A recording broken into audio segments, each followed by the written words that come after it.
Let's bring on our next guest of tonight. His name is Esoteric.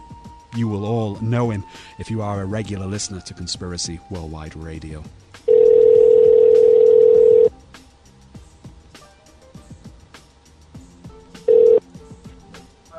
Hello. Hello, welcome back to the Friday Night Live show. How you doing, man? I'm all right, man. How are you? Yeah, we're doing well, man. We're live and direct right about now. Listen, it's been a long time coming. I know you were on the show many, many months ago when we were just starting out, and a lot has happened since then. More importantly, should I say, the new project, which is just about dropped. That's the thing that we're going to talk about tonight, mainly. Now, our listeners have been loving the tracks we've been playing on the show from it, as you can expect. Have you been very happy with the response so far, then, to this new project? Yeah, I mean, the album doesn't come out till September 22nd. So, and I've been on the road right now with Jedi Matrix and Brief the Lost Cause out of state. You're outside. So I really haven't been, you know what I'm saying, in touch with too many people about the record. But, you know, we got a few interviews lined up, and, you know what I'm saying, everything should be good, man. And we're definitely happy with the way it came out and everything. Excellent. I think you passed over some tracks, or something that somebody from your camp over to Menace of the station.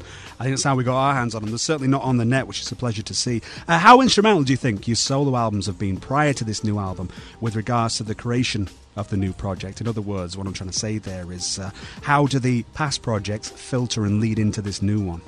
I mean, I feel like kind of those are like stepping stones to get to the point where the Saving Seamus Ryan record came to fruition.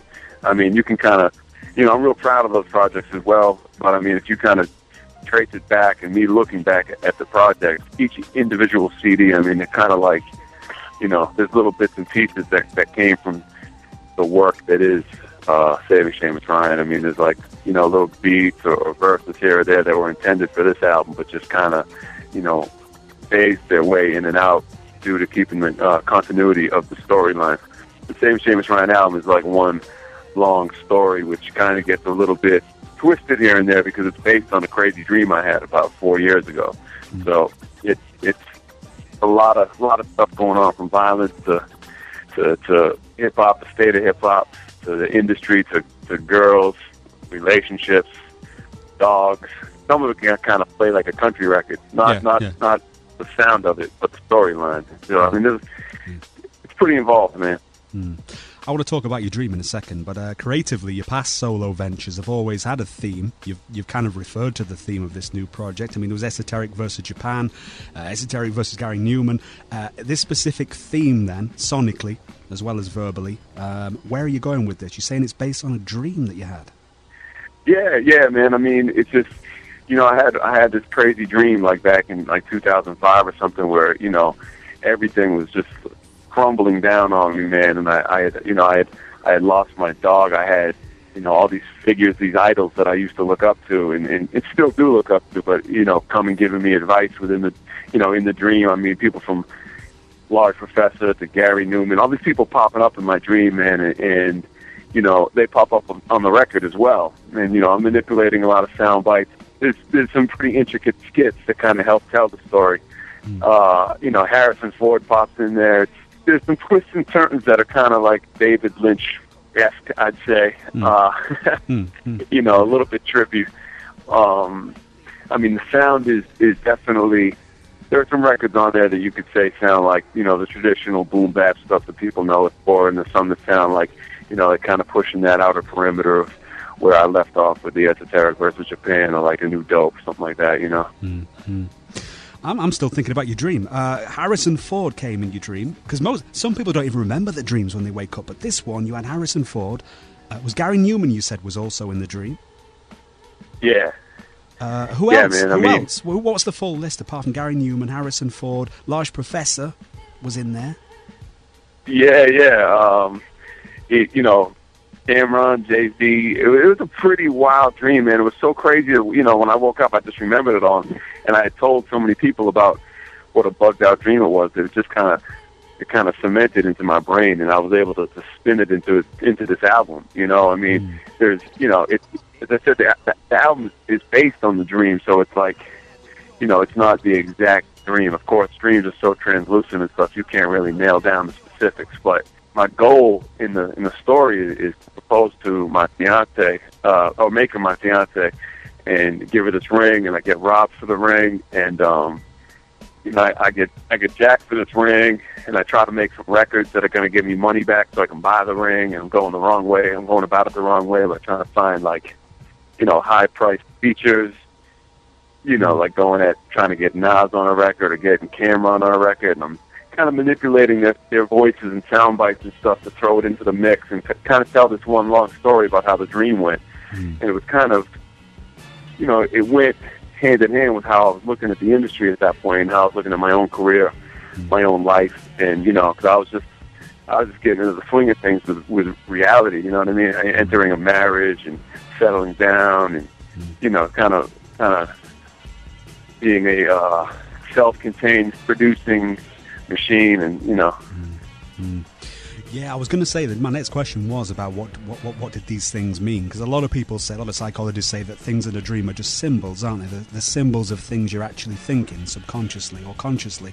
I was going to ask you what these things meant. So you think it was just literal? You were having these feelings about the industry for one, and that's why you had people like Cameron and Jay-Z in the dream.